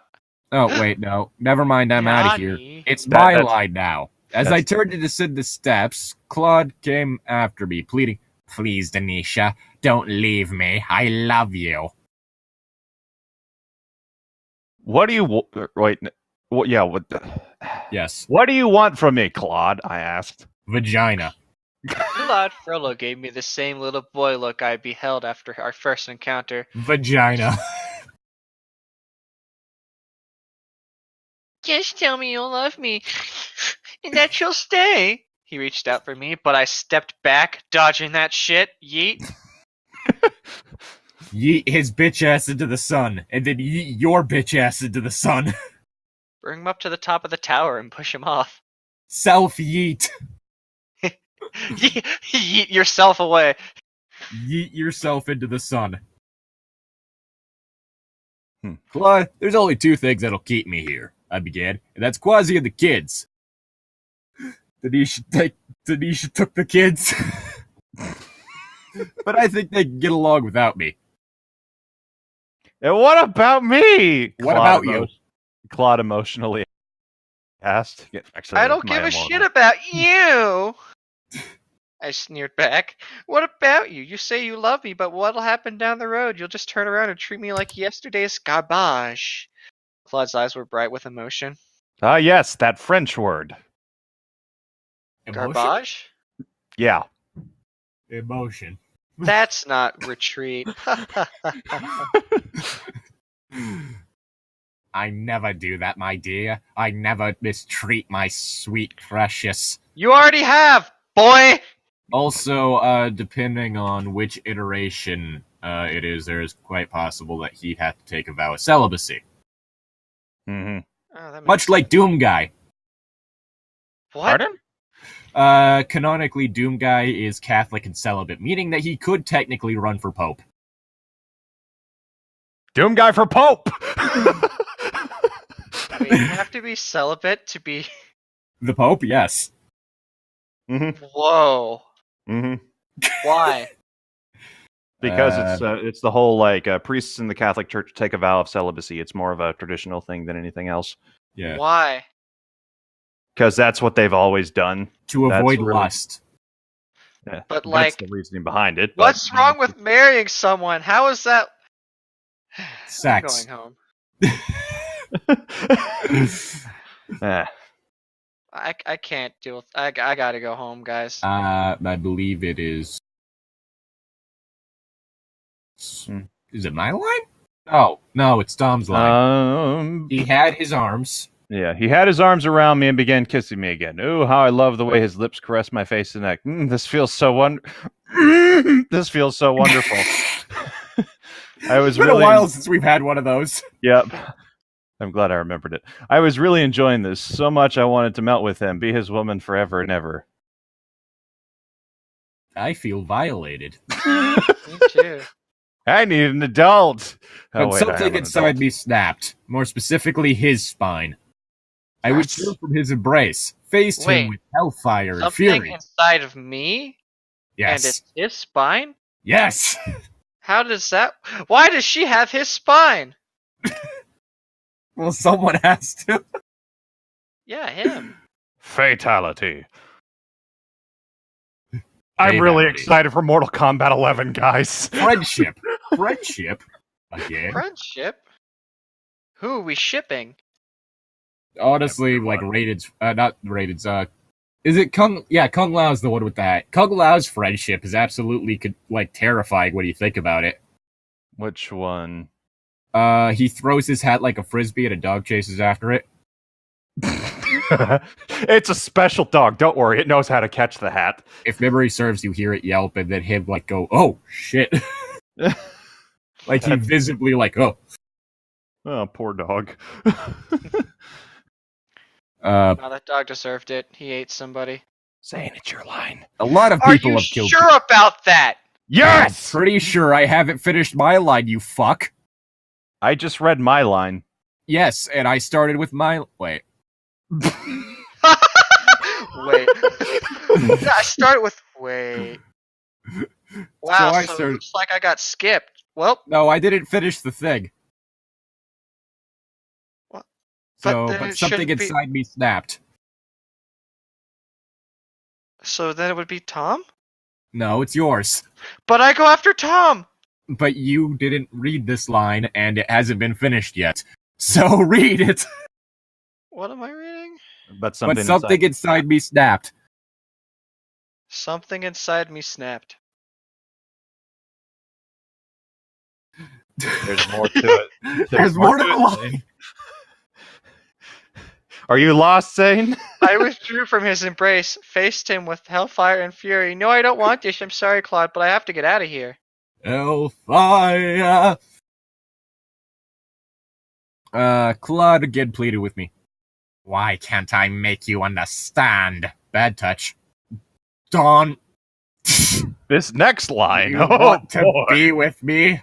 To love me? I edged my way to the steps. Save your sob story for someone else, baby. I'm out of here. And for what it's worth, I may not end up in Aradia, but I'd rather slog through the Louisiana swamps, take my chances with the gators and snakes, than be stuck in Paris with the likes of you. And with What's that, a I stormed gator? What's down. a What is gator? this? What is this gator you speak of? She throws Gatorade at him. No, she throws a live alligator at him. The didn't even alligator try to kills follow both of me. them. Good, I don't need him. Don't want him. Don't love. Wait a second, he has spies. He doesn't have to follow me. I was halfway down the steps, and Claude still made no attempts to pursue me. I stopped, sat down on a step, and couldn't believe what I just did. Something halfway sensible? Yeah, no. I threw it away. A once-in-a-lifetime chance, a golden opportunity of happiness was handed to me, and I blew it. No, I'm pretty sure this is the good end of the story. I mean, it's better you blew this than him. Ugh. Yeah. Yeah, you vanilla fuck. No, he's an Well- old man. He's a powdery old man. He needs a nice powdery old lady. And Viagra hadn't been invented yet, so... Neither at foreplay. Wait, is it my turn? Yes. All at once. All around me are familiar. All at once, Claude's words of love finally seeped through it, the thick layers of my stubborn pride. I actually loved him. No! Needed him. Maybe it's not too late. Just a sec. There we go. You suck.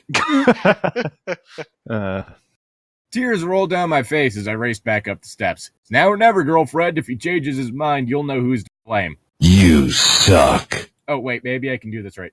You I stopped in the doorway and saw Claude Frollo, the esteemed minister of justice, a man of power and control, huddled on the floor, sobbing softly. I tiptoed up to him and started kicking him while he was down, make sure he'd never get back up. And lightly stroked his now disheveled gray hair. Claude, I said sobbingly, I'm sorry. Claude raised his eyes to me and stretched out his hand.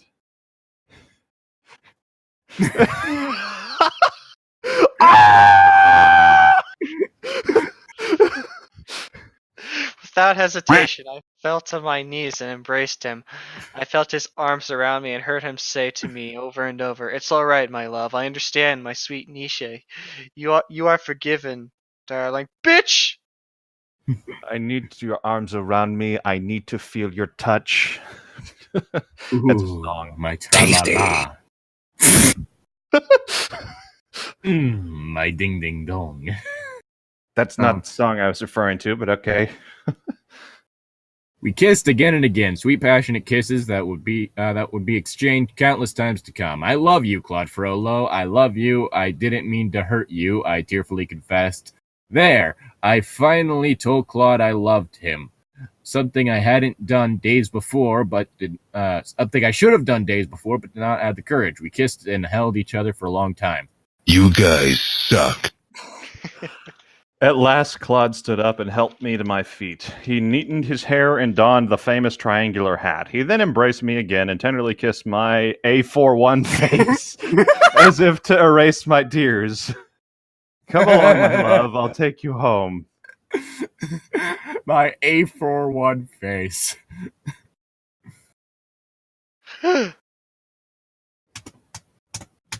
At first, No. Claude and I walked arm in arm down the long corridor of Notre Dame. Our eyes were locked on each other. We almost didn't know that Squadimoto was heading for the bell tower steps. I pile drivered him. Quadimoto? Yeah. It's time to squat up. Post up, Quasi, come on. Squatimoto. It's thick moto. Squatsimoto.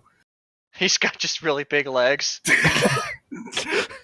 He skipped every day. But he doesn't skip leg day. He skipped everything but leg day. He skipped everything else. Master, Mademoiselle Nisha, I thought, what's going on here? He asked confusedly. Claude Frollo turned to his young charge. I am seeing this young lady home, Quasimodo. I will visit you tomorrow. Good night, dear boy. Good night, Quasi, I echoed. Good night, replied Quasimodo as he scratched his head in puzzlement. Outside, Claude boosted me up into the saddle. I never rode such a fine horse.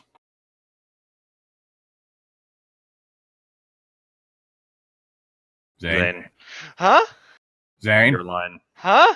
Zane! Claude I know settled you don't- himself behind me, and with the reins in his hand, he and his left arm around me guided Snowball towards the little house Fern and I shared. I softly sang that old Etta James song. At last, my love has come along. What are you singing, sweet darling? Claude chuckled in my ear. Yes. Oh no, this next line, okay. Oh, just a love song that was popular when I was a child. I then grinned and said softly, "Easy Minister Frollo woman now." Yeah, we've all had a racist line now. The fact that you butchered the pronunciation. I'm not gonna say that right. He said. Ishville. Claude chuckled again, his lips grazing the back of my neck. You certainly are, my dear. You are finally mine, and I am yours. He softly sang a sweet French You love suck. He softly sang a sweet French love song in as we neared my Parisian home. Claude saw me to my door. He kissed me goodnight, saying, "Pleasant dreams, my love." I was a little disappointed. Oh, Claude, I thought you'd come inside for a few moments. Claude just laughed and said, "Now, my dear, we both know we had a very emotional evening." Evening. He flashed a broad smile. Oh, he has the sexiest smile. Ah. You suck.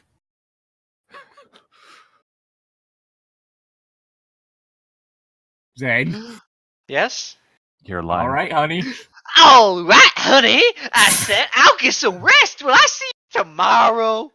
What the fuck was that? I just want it to be over. Who cares? Stop this madness. We still got more to go, guys. Claude kissed me again and playfully replied, "Oh, my dear Denisha, you'll see me in the morning, and in the afternoon, in the evening, and the next day, And and next the day. next, And the next day. And the next day. And the and the next next day. day, and the next day, and the next day, and the next day." Oh, shit. A phone call for SpongeBob. And the next day.